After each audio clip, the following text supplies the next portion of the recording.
So I've decided this year to make a little video tracking the breeding attempts of a few boxes, so taking you through kind of the real-time breeding at a collection of boxes. And the way I've decided to do this is not do it from the very beginning of the season, because a lot of boxes have nest building beginning in it, but then actually don't even get to the egg stage, just either because the parents kind of have given up or because they might unfortunately die at some point, either because of the weather or they get predated. So instead I'm going to start at the kind of hatching stage. So I've chosen 3 boxes, and those 3 boxes are all due to hatch today. So one of them is the one just here, which is called C3A. And the way we work out hatching is we track how many eggs are being laid in that box earlier in the season. And both great tits and blue tits, which are the 2 species that nest in these boxes, lay 1 egg a day, and then they'll start incubating once they've laid all of their eggs, which can be anywhere from between 5 to 15 eggs. And then they'll start sitting on their eggs, and then from that point the chicks start kind of developing within the eggs. So once we find them incubating, we can kind of backdate exactly when they started incubating, depending on how many eggs are in there. And then we'll check that kind of 12 to 13 days later, because that's normally how long incubation lasts.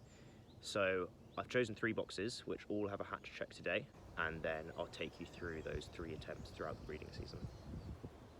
So here's the first box, C3A.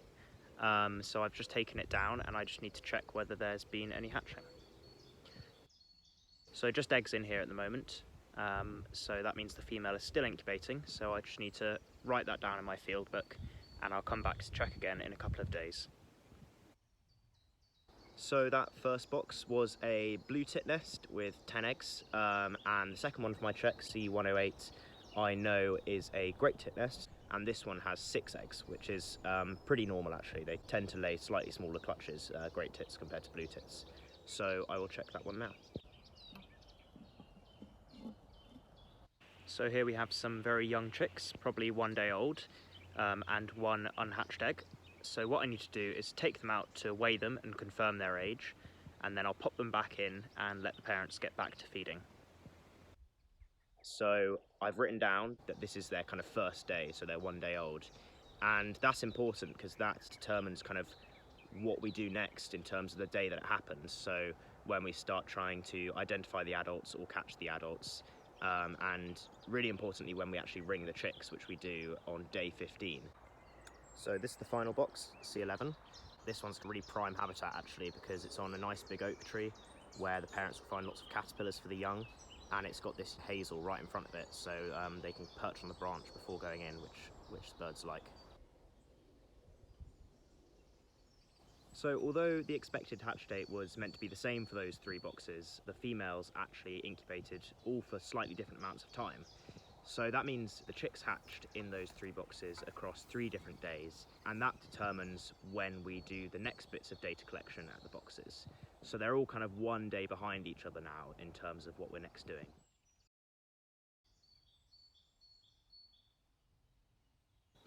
So the next step of data collection at all the boxes is trying to identify the breeding adults. And the way we do that is first we try and do it without having to physically capture them. And this is possible because all of the boxes have a faceplate which you can remove. And what we do is we take this faceplate off and we replace it with one that's electronic. And it's possible for these electronic faceplates to identify breeding adults if they have something called a pit tag. So basically, whenever we capture a bird in Wytham, we give them 2 rings. So one of them is just a regular metal BTO ring, which has a kind of number letter code on it that you can read when you catch the bird, and that individually identifies it. But the other one is this thing called a pit tag. So that stands for Passive Integrated Transponder. And what they basically are they're just little magnets, so they don't send out any sort of signal, but when they pass through a radio frequency beam, they disrupt it in a specific way. And because they disrupt it in that unique way, it is associated with some sort of alphanumeric code. So we can attach these RFID scanners either onto a physical kind of machine that we hold in our hands that we can identify the birds when we capture them, but we can also put it on things like bird feeders and, importantly, the faceplates of these nest boxes. So what I'm going to do now is I'm going to walk to C108, which is that first box where we've seen hatching, and I'm going to take its regular faceplate off and replace it with one of our electronic faceplates.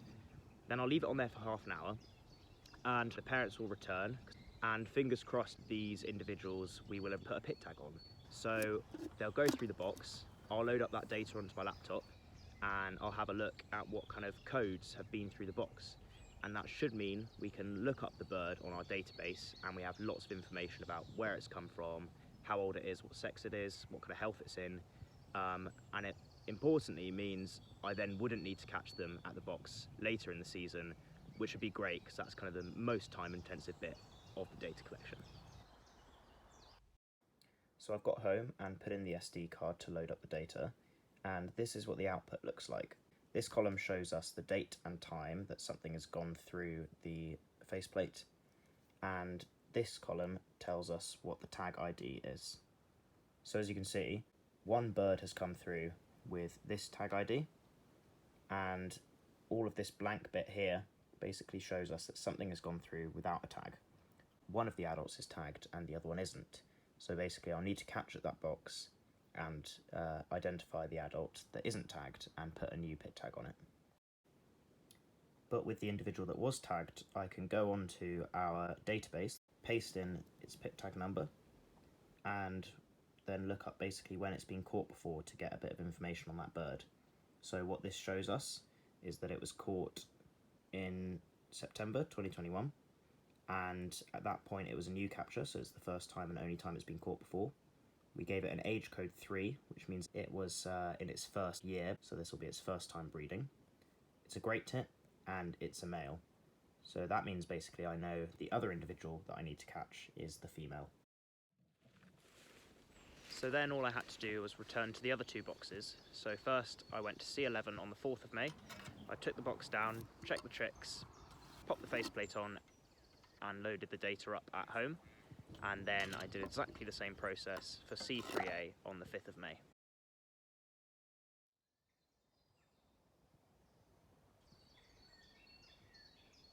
So actually, as it turns out, all three of the boxes that I'm taking you through, I need to catch at least one of the parents at. And in the case of C3A, I need to catch both of the parents. So the way we do this is we basically just hide near the box. So that's why I'm wearing this kind of ridiculous ghillie suit, is to blend in with the woods. And then when we see one of the parents go in, we run at it, we put our hand over the hole so it can't get out, and then we grab the adult out and we process it. So that includes putting a new ring on it so we can identify it in the future, as well as a new pit tag, which means we can scan it in the future so we don't have to catch it again at future nest boxes, and it can be identified at bird feeders. And then we record its age and its sex, which we can tell depending on whether it has a brood patch or not, which is basically this kind of heavily vascularized area on the females that they use to warm up the eggs when they incubate them. And then we take all sorts of measurements, so we take the wing length, the tarsus length, and their weight, and that kind of gives us an idea of their condition. Then once we've done that, we release the bird so they can get back to feeding the chicks happily, and it doesn't really cause any issue to their breeding attempts whatsoever.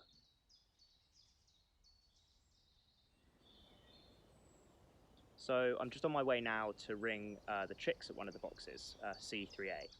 And this is another really important part of the study. So we ring them in exactly the same way as the adults, with that one metal ring and also the pit tag. And the reason it's so important is because it means when we catch these individuals again in the future, we'll have loads of information on them. So we'll know who their siblings and parents are and how many siblings they had. We'll know kind of when they hatched in the season, so whether they were kind of earlier or later as a brood, and we'll know how healthy they were as a chick, and we'll know their exact age. So kind of this gives us loads of information on them basically in the future. So the way we do it is we take the chicks out of the nest one by one and pop them in a bag, and then we ring them, so that's the metal ring and the pit tag, and then we weigh them to kind of get an idea of how healthy they are as a chick, and then we pop them back in one by one.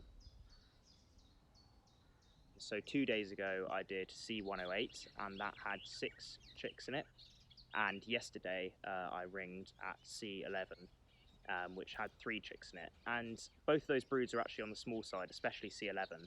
So normally great tits will lay about kind of 6 to 8 eggs, sometimes more than that, whereas blue tits tend to be a bit bigger, so normally kind of 9 to 10 or 8 to 10. So there should be 9 chicks at C3A, so I'll have a look now. So here's the box. I've just taken it down and I've popped this bird bag in the hole to make sure the chicks don't come out as I'm trying to collect them to ring. So we'll open it up and have a look at the chicks. So there are 9 very healthy blue tit chicks. So now it's just time to ring them all.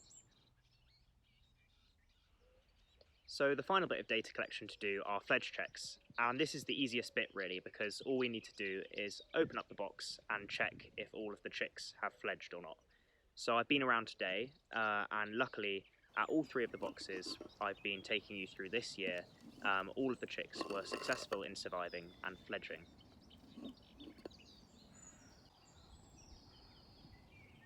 So it's the end of the breeding season for the 3 boxes that I've been taking you through. So the chicks are out about in the woods, and now all they need to do is survive, and they'll keep on going throughout the summer, the autumn and the winter, and then I'll be back here again next spring, and hopefully I'll see some of those chicks as adults trying their own breeding attempt.